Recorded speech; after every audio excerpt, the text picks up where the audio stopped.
बंधरे आज माछ धरा होता तो माछ पर जीवंत जीवंत माछ धरिक आस तो जमती कि देखि पारुथिबे पछपट तो आरती अच्छी कुकिंग करछन्ती एपट साइड देखो गोटे छोट माछटा भी धरि आसली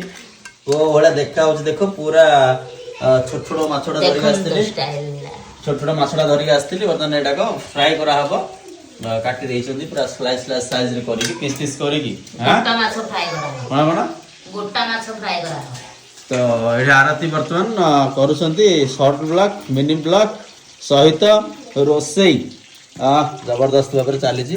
लखिले मोबाइल हैंग हम मोबाइल हैंग हम देखिए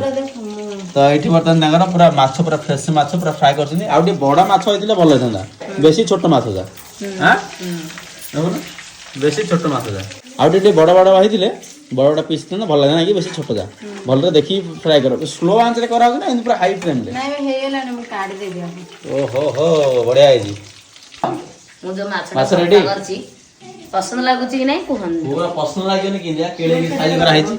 हां रेडी काय हबो ए मो बेटा मसला मसला भजा करियो ओके समझते हैं ना मसला भजाटा करियो खास कर मु आनी स्पेशल एटा छोट माछ आनार कारण हला तुम बड़ माछ आन दिली एटा एथि आनी टिके फ्राई करो टिके हला मोबाइल नहीं जो छे हां मोबाइल तो नहीं जीवा तो गोटे माछ पके बना काहे साइड साइड ना किन होज के देखा साडो ना किन हो साउंड चाय चाय चाय चाय